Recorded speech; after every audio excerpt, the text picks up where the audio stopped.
You will hear a telephone conversation between the organizer of a short story competition and someone who wishes to take part in the competition. First, you have some time to look at questions 1 to 6.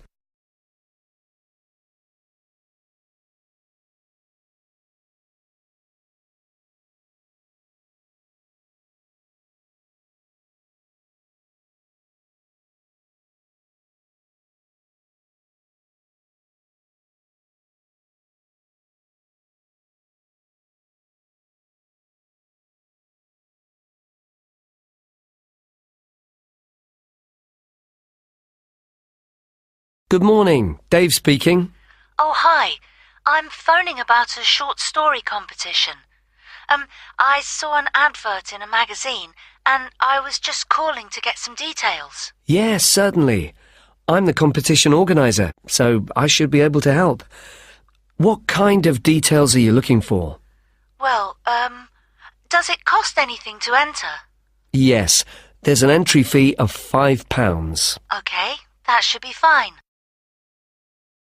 It's a short story competition, so how many words is that? Well, we want to give people a reasonable amount of freedom, but the guidelines are around 3,000 words. Oh, that sounds quite a lot. Well, it's not as much as it used to be. We did have a limit of 5,000 words, but some people thought that was too many.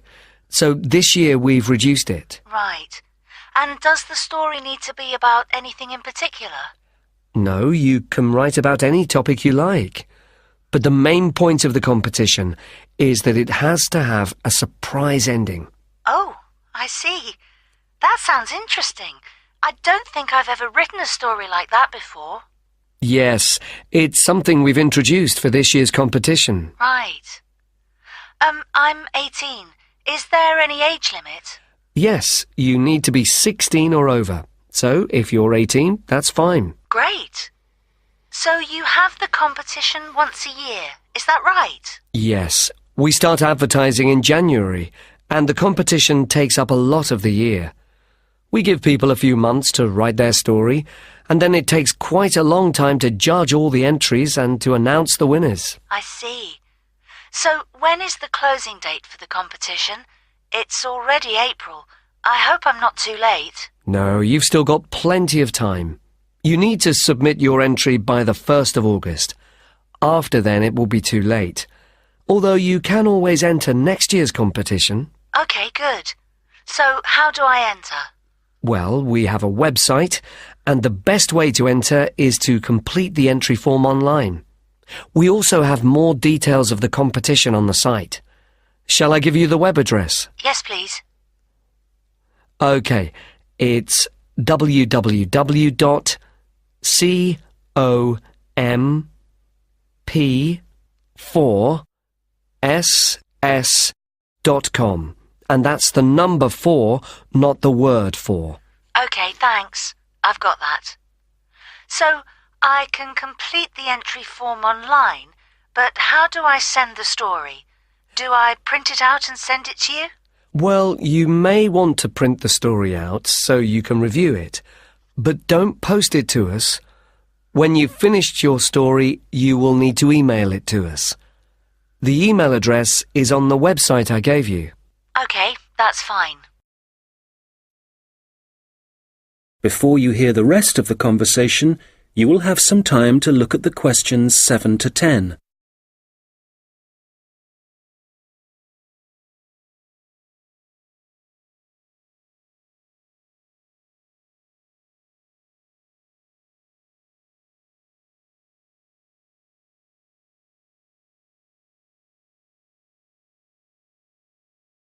Now listen and answer questions 7 to 10. Can you tell me a bit about how the competition is judged and what the prizes are? Yes, of course. Well, once we have all the entries, I send them to all the judges. Our competition is quite popular, so we are lucky to be able to use famous authors who are very interested in the competition. That's fantastic! It's great to know that someone famous will be reading my story. Yes, that's right.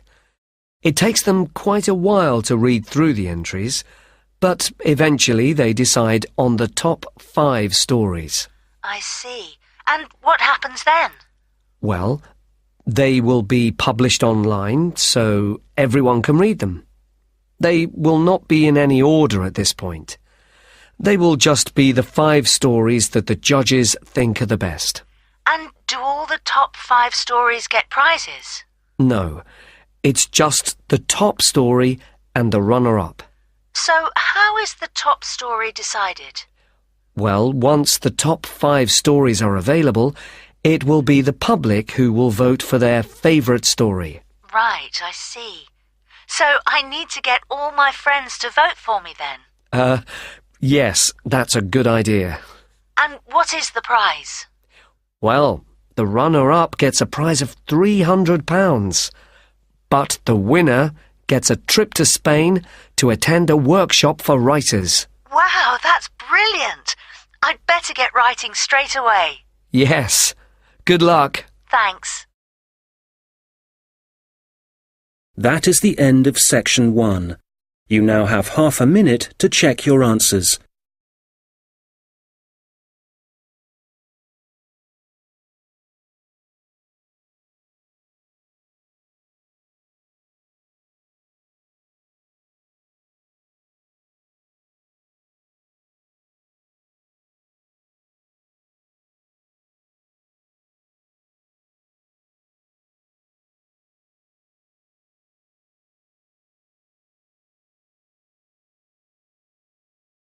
Now turn to section 2.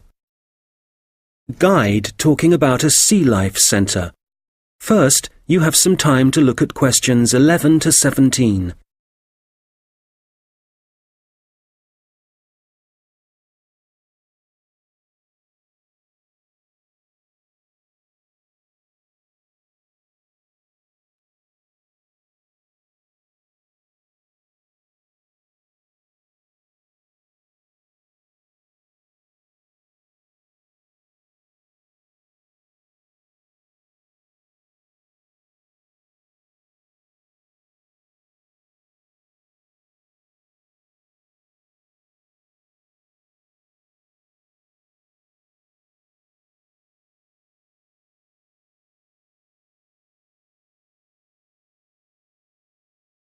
Okay, so hi everybody and welcome to the Sea Life Centre. Before you start on your tour, I'd just like to give you some information about things to look out for as you go. Well, first of all, I guess some of you may have been here before and may be surprised to see the name has changed. We're not called World of Water anymore. Since the beginning of this summer, we've been renamed, and we've also made a few other changes.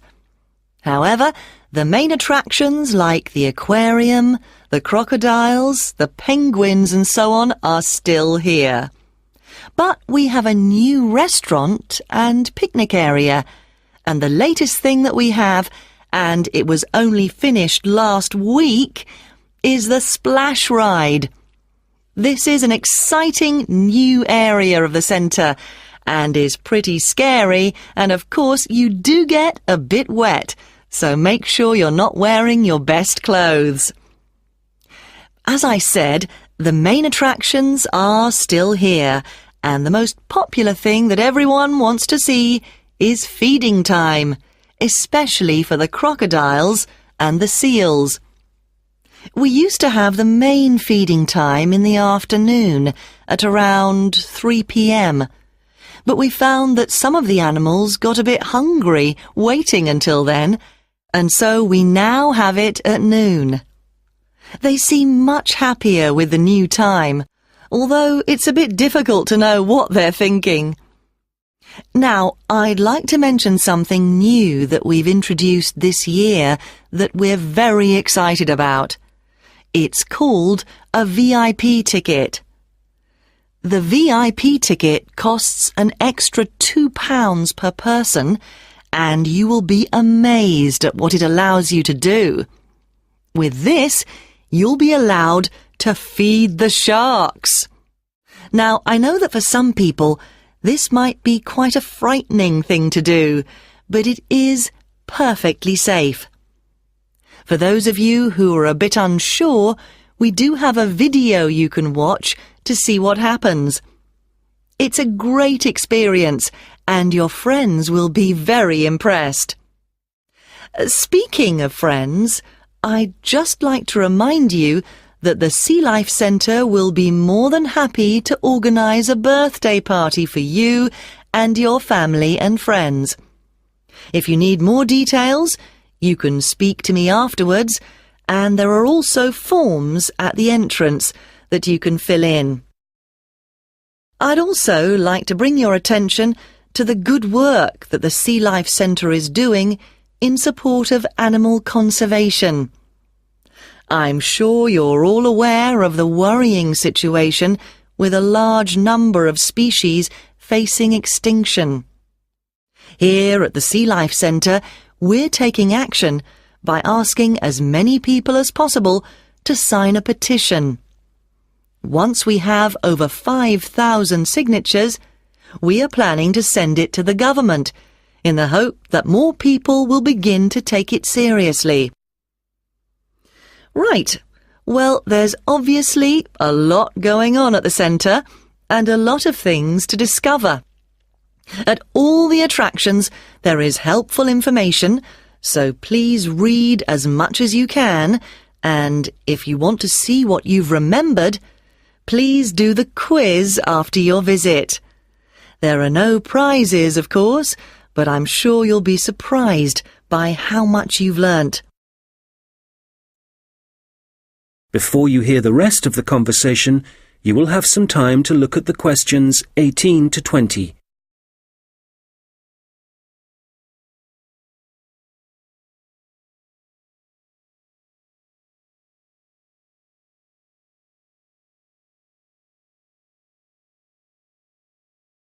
Now listen and answer questions 18 to 20. So, before I leave you all to start your tour, I've just got a few tips. There are a large number of attractions, and you may not have time to see them all.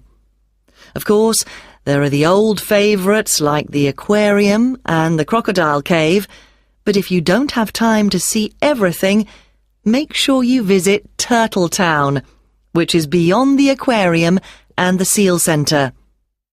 This is very special and has a large number of endangered species, and as it's at the far corner of the Sea Life Centre, it often gets overlooked. I also have to apologise for the Penguin Park. This has needed some urgent work to be done, and so will not be open for the next week. We're very sorry about this, but I'm sure you'll find the Seal Centre, which is directly opposite it, will keep you entertained just as much, if not more. We're also very busy today, as you may have noticed on your way in. Everyone starts here at the aquarium, but as it's so big, there's no waiting to get in. But today, we're expecting a lot of people to want to see the crocodile cave, as a couple of eggs have hatched out. So expect delays there and, if you like, move on to the Seal Centre first and then go back when things are quieter towards the end of the day. So, I'll leave you now, but if you have any questions, I won't be far away, and have a great time at the Sea Life Centre. That is the end of section 2. You now have half a minute to check your answers.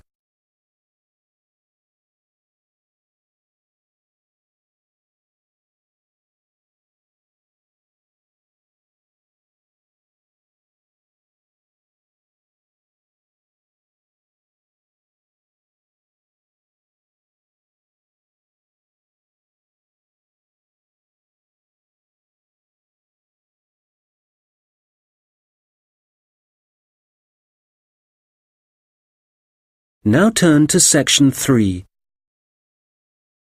We'll hear two students talking about their university studies. First, you have some time to look at questions 21 to 26.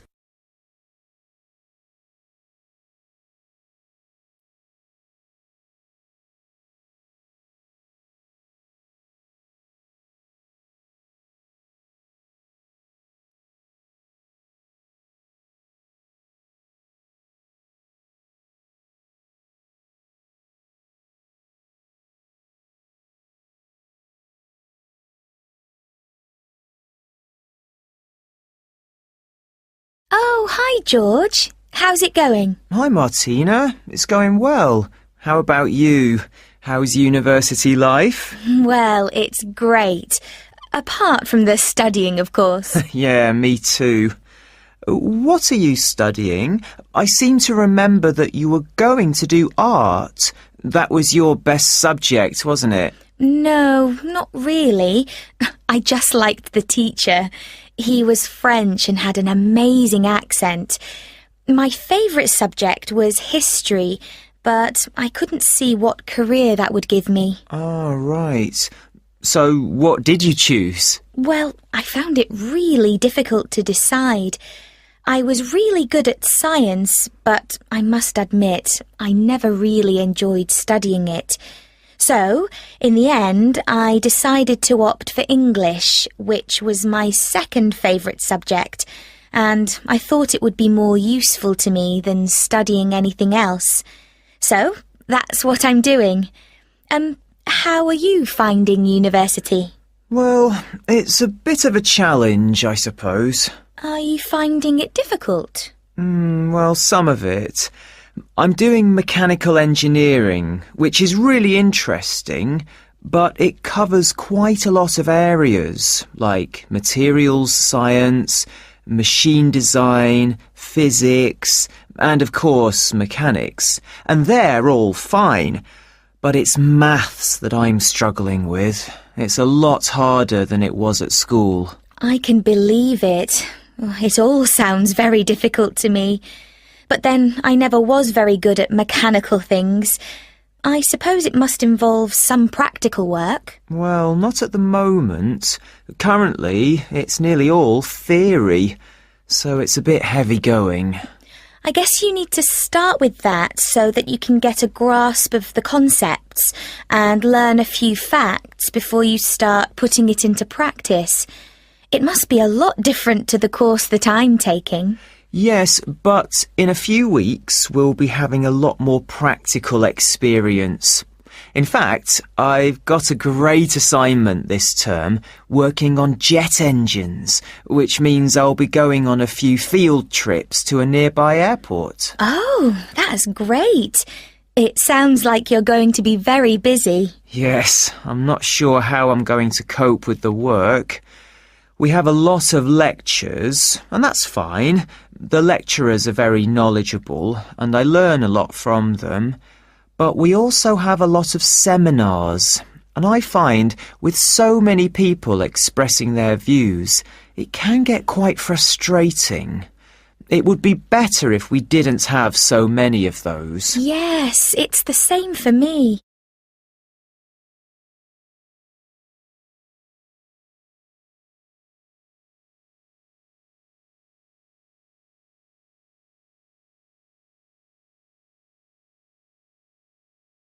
Now listen and answer questions 27 to 30.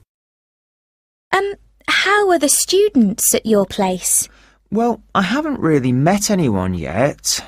They all seem a bit quiet. Perhaps they're working hard. They don't appear to be very studious here, but they are very friendly. I must say, I've been doing a lot of sitting around and chatting over the last week or so. Well, that's good. The only person I've spoken to, really, is my tutor. He's very approachable and seems to understand how difficult it can be starting university. It's good to have someone you can talk to, and he may help you meet other students. Actually, that doesn't bother me. I'm bound to get to know some people sooner or later. It's more a question of finding out what I need to do, where to go, and so on. I hope he can help me with that. Oh, I would have thought so. Well, we certainly have a lot of work ahead of us. It seems like a long time, doesn't it? Studying for 3 years. Yes, it does. But I'm sure it'll go quickly. You know, I'm really dreading the first assessment. Yes. For the course I'm doing, we have to hand our first one in at the end of next month. Really? So, have you got the topic yet? No, but we'll get it soon. I'm not sure how much we have to write yet. Not too much, I hope. I know what you mean. And it's hard to study, especially where I am now. Oh, where are you living? I'm living in a hall of residence. I thought that would be a good idea, as there'd be a lot of people around, but I'm finding it a bit noisy. I can see that I'm going to have problems when I really need to get down to some work. So, I guess you need to be somewhere on your own then? Yes. Well, I do like to have some people around me, so I'd prefer to live with a family somewhere, in a house not too far from the university. Well, good luck with that. Yes, thanks. And good luck to you as well.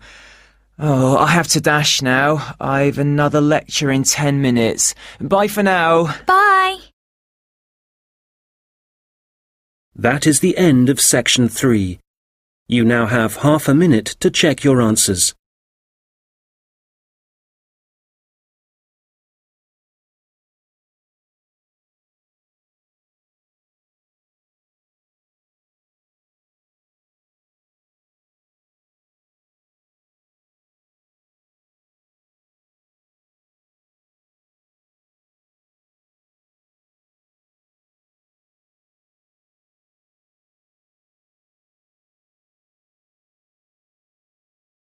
Now turn to section 4. You will hear someone talking about creating a presentation. First, you have some time to look at questions 31 to 40.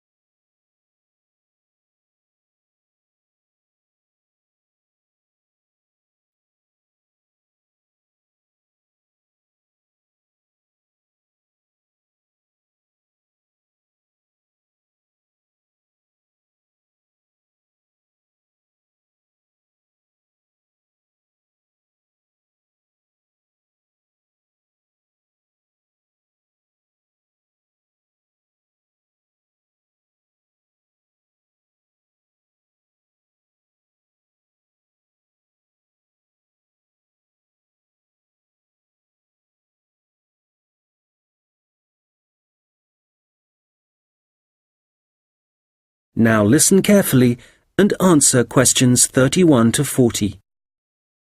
Hello, everyone. You've all been given an assignment for your sociology course, which will involve giving a presentation to the rest of the group. And so today, I'm going to be giving you a few tips on how to prepare your presentations. This should help you with your current assignment, but a lot of the principles I'll be putting across will be general principles which will, of course, help you with all your future presentations. So, first of all, the most important thing to consider is your audience, and in this instance, your audience are the other students in your group. There are 3 points to bear in mind. Firstly, you need to ask yourself what they need to know. Secondly, it's useful to consider whether they'll be supportive or not. And thirdly, will it be a small group, say 3 or 4, a moderate gathering of 20 or so people, as for your current assignment, or will there be hundreds of people?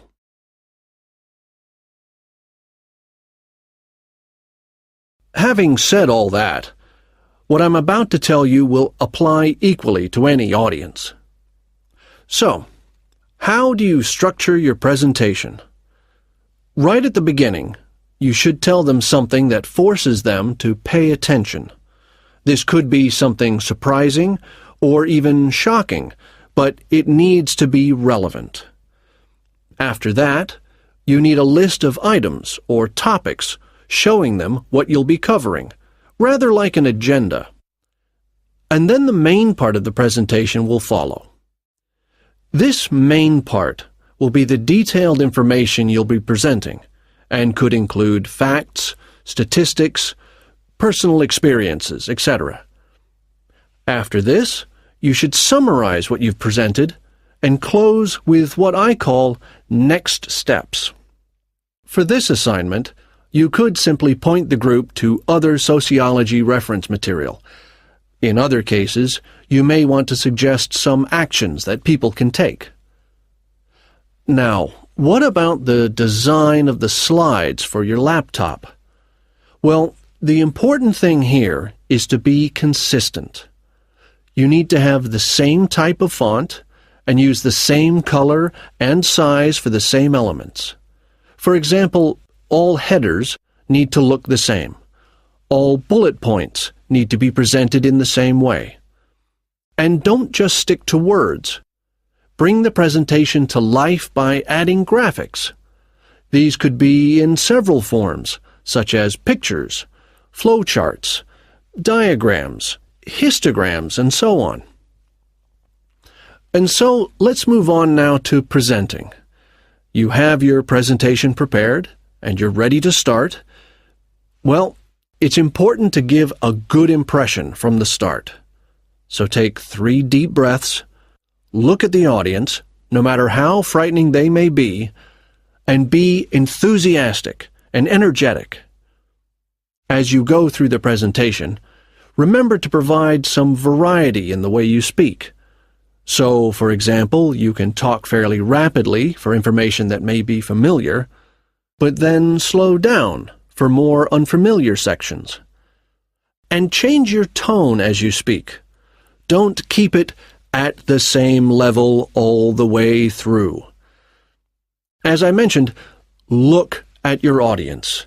A good tip is to pick people out and look at them for around 5 seconds. Not looking at the audience gives the impression that you're either not interested in them or terrified of them. Looking too long at one particular person may make them feel rather uncomfortable. There may be points in your presentation that you want your audience to really absorb, and in order to make important points stand out, you may consider adding silence right after these. It will give people time to reflect on what you've just said. Also, you may be presenting complicated ideas or technical details, but try to keep everything as simple as possible. Use simple words and as few as possible. And be clear. If you say something like, "This appears to be," it implies uncertainty.